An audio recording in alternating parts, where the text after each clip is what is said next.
Γεια σας και καλώς ήρθατε σε ένα ακόμα επεισόδιο του «Εξήγησέ το απλά». Ο άνθρωπος, σύμφωνα με τον Καρλ Γιούγκ, είναι κάτι πολύ περισσότερο από ό,τι βλέπουμε με τα μάτια μας. Η συνείδησή μας δεν είναι μόνο αυτό που αισθανόμαστε ή σκεφτόμαστε καθημερινά.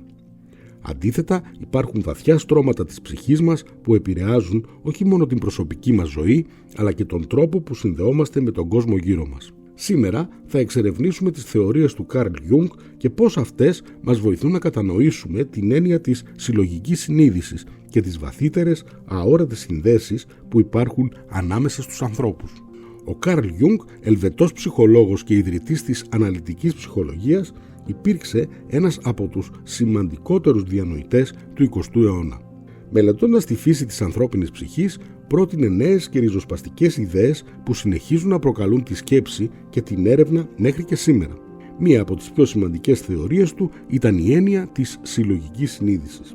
Η συλλογική συνείδηση είναι μία έννοια που προτείνει ότι όλοι οι άνθρωποι, ανεξαρτήτως πολιτισμού ή γεωγραφικής θέσης, μοιράζονται ένα κοινό ψυχικό υπόστρωμα γεμάτο από αρχέτυπα και αρχαίγονες εικόνες. Αυτή η ασυνείδητη διάσταση δεν είναι ατομική, αλλά κοινή για όλους και επηρεάζει τις σκέψεις, τα όνειρα και τις αντιδράσεις μας σε καταστάσεις που δεν κατανοούμε πλήρως. Μία από τις πιο συναρπαστικές έννοιες που προέκυψαν από αυτήν τη θεωρία είναι τα αρχέτυπα. Αυτές είναι εικόνες ή σύμβολα που καταγράφτηκαν στο συλλογικό ασυνείδητο και επαναλαμβάνονται σε όλους τους πολιτισμούς και σε όλες τις εποχές. Παραδείγματα αρχέτυπων είναι ο ήρωας, η μητέρα, ο σοφός γέρος ή το σκιώδες πρόσωπο του εαυτού μας που φοβόμαστε να αποδεχτούμε. Τα αρχέτυπα δεν περιορίζονται στις ιστορίες που ακούμε ή στα βιβλία που διαβάζουμε, αλλά βρίσκονται ενσωματωμένα στην ίδια μας την ψυχή. Αυτή η θεωρία της συλλογικής συνείδησης ανατρέπει την πεποίθηση ότι ο άνθρωπος είναι απλώς το άθροισμα των ατομικών του εμπειριών. Αντίθετα, η ψυχή του είναι γεμάτη από μια αρχαίη μνήμη που διαπερνά τους αιώνες και συνδέει όλους τους ανθρώπους.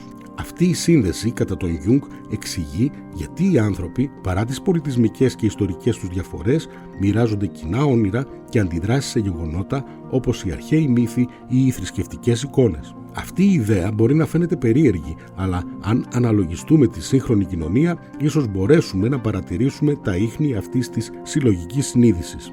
Οι πολιτισμικές αφηγήσεις, τα σύμβολα που δημιουργούμε και ακόμη και τα κοινά ανθρώπινα όνειρα που μοιραζόμαστε, όλα δείχνουν ότι η ανθρώπινη ψυχή δεν είναι απομονωμένη, αλλά μάλλον συνδεδεμένη με ένα μεγαλύτερο και πιο σκοτεινό σύνολο. Ο Γιούγκ πιστεύει ότι μέσω αυτής της συλλογικής συνείδησης οι άνθρωποι μπορούσαν να κατανοήσουν και να ερμηνεύσουν τα όνειρά τους, τα οποία συχνά περιείχαν σύμβολα και εικόνες που ανήκαν σε αυτή τη συλλογική διάσταση. Είτε ήταν θρησκευτικά σύμβολα, είτε μυθολογικές μορφές, το ασυνείδητο φιλτράρει τις συλλογικές εμπειρίες του παρελθόντος και τις αναπαράγει στα όνειρά μας και στην καθημερινή ζωή.